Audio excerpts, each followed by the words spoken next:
What is up, YouTube family? We are back at it one more again, and I just wanted to do a video to update everything that's been going on. It's been so many interviews and sit downs going on. I couldn't even keep up with it all to try to like do reaction videos to every single thing that was going on. So I was just like, yo, we just gonna start doing little quick clips of different moments of the different moments. You know, you had Kamala's sit down, or Kamala. We call it her Kamala. We gonna call her by her black name since she wanna be black. We're not gonna call her Kamala, her Indian name. She wants to be black. We're gonna call her Kamala. You know what I'm saying? But she sat down and she did, you know, the DC rally speech today here in DC. I'm in Maryland, but she was in DC today. And before she did that speech at night, she sat down with a couple of different media people, news platforms in the area, and did interviews with them too. So it's just too much to try to go through all three of those videos and try to break all that shit down, right? I'm sure most of y'all have seen it. And she basically gave you the same shit she always gives. And what was even crazier was that she actually had the nerve to come back with the middle class. We thought that after doing it for 10 interviews straight, maybe more, that she would, you saw that she was refraining from it for the last, how many, I would say the last week she hadn't said it, right? After she started getting clowned on SNL for saying it, she was staying away from it, but she could not help herself. And she actually came out and said it again today. And when she said it, the interviewer starts squirming in her chair because she's basically like, yo, I can't believe her ass is actually saying this middle class shit again. It's so crazy because it's like, you know, they've told you to stop saying that shit and you just cannot get away from it. You just keep going back to it every single time. Like, how do you not understand that everybody's heard that shit how many times already? Like, and now you don't even have the self-awareness to know that that shit is getting on everybody's nerves. So either you got bad people in your ear or a bad strategy team or people not keeping it real with you, or you're just out of touch and you just refuse to adhere to your own bullshit and your own irritations.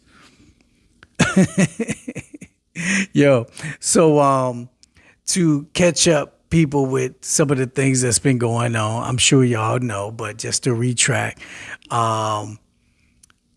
Trump had the rally.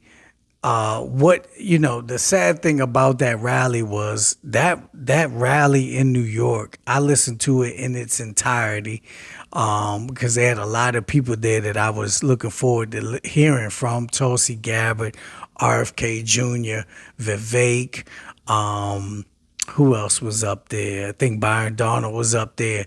So you had a lot of people that I wanted to listen to. Elon, you had the whole crew, which I called the political Avengers. You know what I'm saying? They had the whole squad up there, like a superhero team of politicians, right?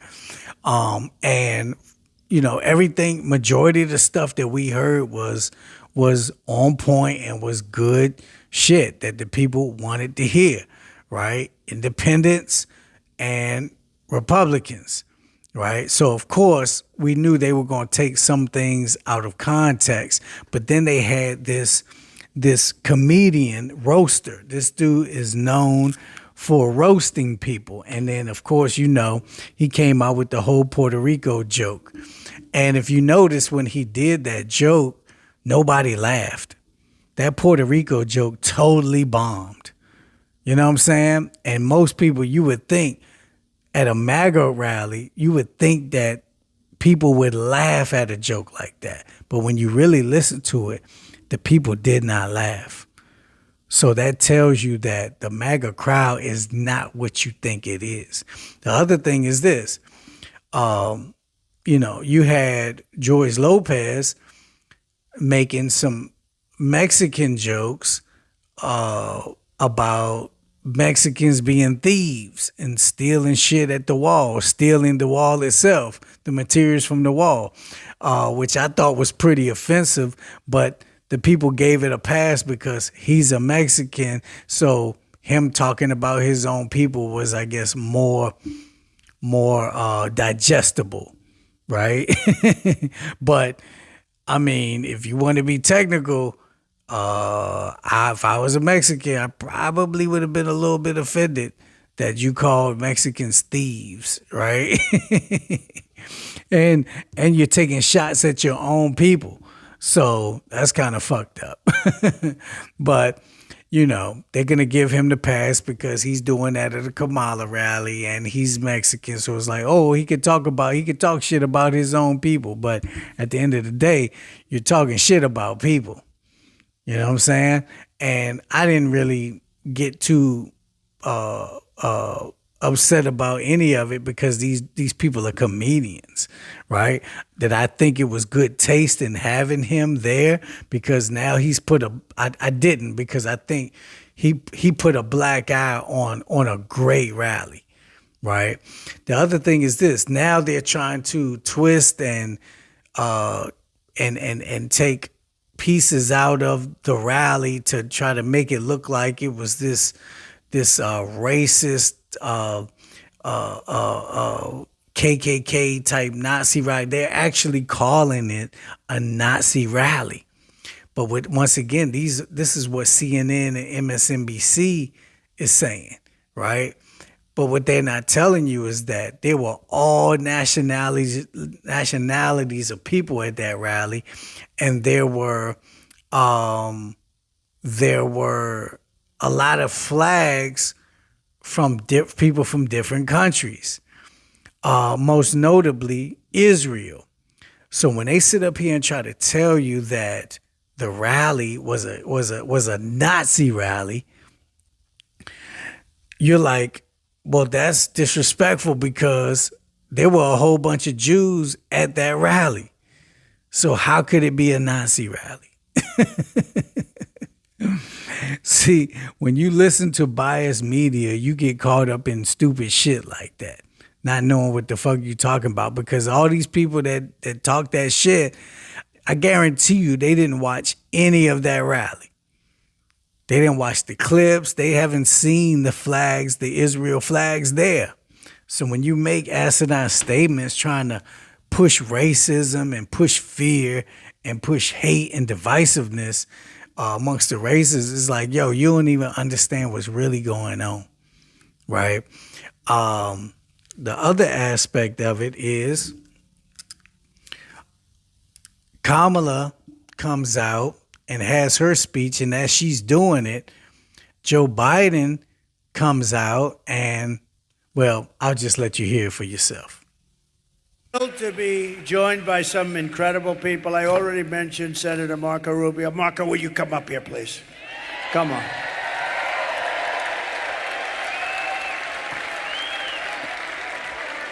Good man, this one.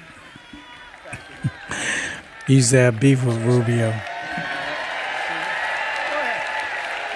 Well, I wasn't going to say anything, but I have breaking news for you, Mr. President. You may not have heard this. Just moments ago, Joe Biden stated that our supporters are garbage.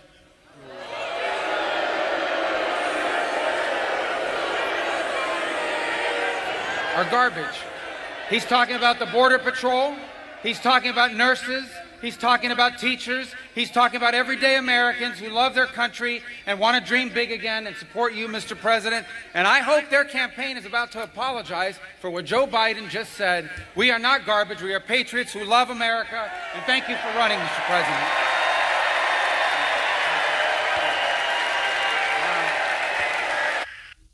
President. The funny thing about that right there is this. It's like they have tried to, take shots at name calling and divisiveness and shaming, people at the other rally, at the New York rally. And now they get slapped in the face by the guy who they replaced. It's like every time they've been trying to push their campaign forward, Joe Biden comes in and sabotages and sets their campaign back and gives the Republicans exactly what they need. Sound bites and all kinds of shit. You saw Joe Biden, he put on the Trump hat. I think it was the day after or a couple of days after the debate between Kamala and Trump, where Trump says that Joe Biden doesn't really like Kamala. And then everybody's like, yo, he's crazy. Where's that coming from? Why would he say that? And then Kamala's shaking her head when behind the scenes sources have said that those two don't really get along.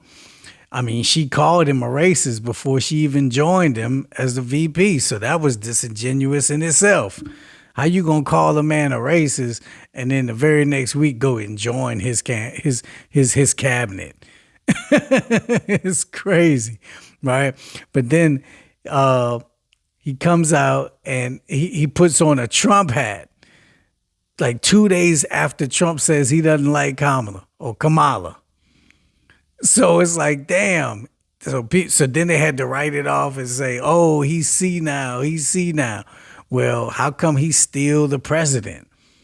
You know what I'm saying? But we all know that they forced him to step down because for how many interviews before that, he kept saying that he was good. He was like, no, I'm not stepping down. And they had to pull him to the side. They'd be like, no, you're stepping down. So now he's pissed. And it looks like what he's been doing is sabotaging her at every chance he can get. He goes on The View after she's up here telling everybody that the reason she hasn't made any changes that she's talking about making, it was like, why are you waiting until you become president? You're vice president. You're in the White House right now. And her defense is, well, I'm not the president. But then Joe Biden goes on The View and says that he gave her all the power he had, foreign and domestic. Totally contradicted what she had been trying to push, right? Sabotaged her again. And the media caught that shit and ate that shit up. And they lost voters because of that shit. Then she comes out and says that she wouldn't change anything that he did in his campaign when everybody knows that she should be trying to separate herself from this administration because his approval rating is terrible and the economy is terrible. So she has to do a credible job of trying to separate herself from that administration. And then she comes out and says, no, I wouldn't do anything different than Joe Biden. What an idiot. Then she goes on Anderson Cooper and she says, he says, have you made any mistakes, these last how many years or whatever? And she says, no, I can't think of anything. Maybe with my white stepkids, I haven't been the best stepmother.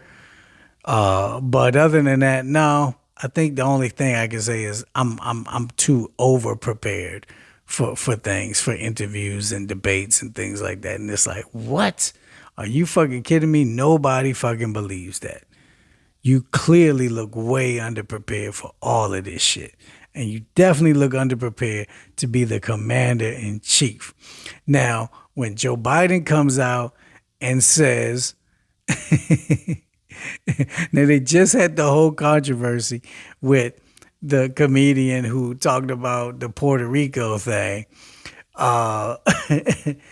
calling it trash or whatever. Well, we end up finding out that Puerto Rico has a serious landfill problem, that they don't recycle, and they do have a trash problem, which is where the trope came from. So now something that was terrible, just like the Ohio thing, something that was seemed like it was a terrible thing to say or joke about, is actually going to bring awareness to a problem, and it gives Trump a chance to go in there and fix it, right? Or any Republicans to go over there and fix it, just like the Ohio situation. So once again, Joe Biden coming out and calling people who are voting for Trump garbage is gonna overshadow all the progress they just made with the Puerto Rico joke and the whole trash thing. So it's like, did he do that on purpose, or is he just totally senile? At this point, they're ready for Joe. They just want to put him to bed so damn bad. They want him to disappear so bad because he's sabotaging them, probably unknowingly, but it looks like it's knowingly, because now they can say the president of the United States actually came out and called people who are voting for Trump garbage and trash. And this is one of the biggest issues that I noticed today. You have all these Democrats who can't understand why people are leaving the Democrat Party. They're shaming and name calling now. You see Kamala calling, Trump supporters and Trump, fascists and Nazis and things like that. And now you're starting to see your family members and people on Facebook and your loved ones, they're coming out doing posts where they're saying that, these people gotta be idiots or racist or have some kind of problem with them to want to vote for Trump. And I've had to get into it with some of these people and explain to them that it has nothing to do with racism, it has nothing to do with misogyny, it has nothing to do with all the dumb shit you're talking about. It has to do with economics. It has to do with not wanting transgenders being pushed on our kids at schools. It has to do with people not wanting to be in 3 proxy wars and sending foreign countries $500 billion. It has to do with securing the border, not wanting rapists and murderers and illegals that haven't done it the right way or even be vetted coming to this country. Like, this shit is common sense. The reason why people are voting for Trump and not Democrat. People are fed up with the Democrats. And it has nothing to do with misogyny and racism. And the more these people call the other people names, like Joe Biden calling these people garbage, they just basically put the nail in their coffin. And they don't even realize it. Like, they're so delusional. They don't even understand how this shit is backfiring on them.